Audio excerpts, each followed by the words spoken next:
There's some of you that think, hey, my dream is to go open my own practice and to be the sole provider and to do everything, right? And it sounds great because maybe you're currently working at somebody else's med spa, maybe you're working at somebody else's plastic surgery office or maybe some dermatology office, and you're quite busy. You're like, hey, maybe I can go on my own. What you need to understand at some point, if you're the only one doing everything, your business is tied to you and solely you. And what does that mean?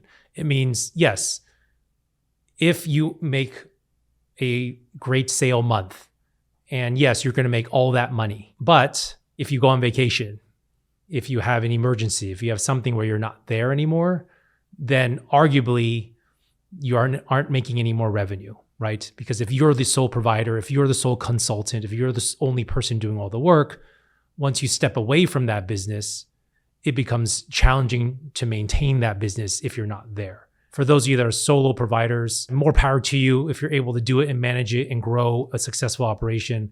Hats to you, because that's not easy. I don't know if I could do that myself. But at some point, you will be limited by the time that you have. Time is money. And if you feel like, hey, I need more personal time, or I can't even take a vacation because if I'm gone, the business falls apart. At that point, there's a mindset shift that needs to be made. You need to start thinking a little bit differently and start thinking as a quote unquote real business owner. And I hate to say the word real because you are one, but thinking about how you can start scaling your business so that the business can operate with or without you there. And I think that's an interesting point, an interesting topic that isn't really brought up a lot in this industry. No disrespect to anybody that's making it and doing it on their own. I think more for me, and now I've been here for looking at things for 17 years, you have to start thinking, well, then how do I scale myself? How do I expand upon myself? How do I get another person to help me do, even just starting with answering phone calls, answering text messages, right? How do you get someone to answer your DMs for you? So you can then spend more time with your patients, which ultimately probably is why you started working within the aesthetic industry. Some of you were burnt out at the hospital. Some of you were burnt out at urgent care, at your practice, at someone else's medical practice, seeing 30, 40, 50, 60 patients a day.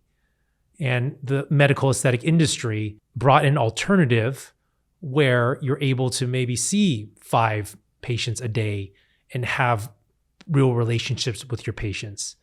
You know, that is a lot of the draw that brings a lot of people into this business.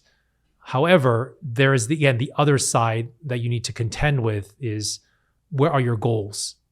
What are your business goals? What are your personal goals? And hopefully that factors into your equation, into your thinking about when you open your business and your practice.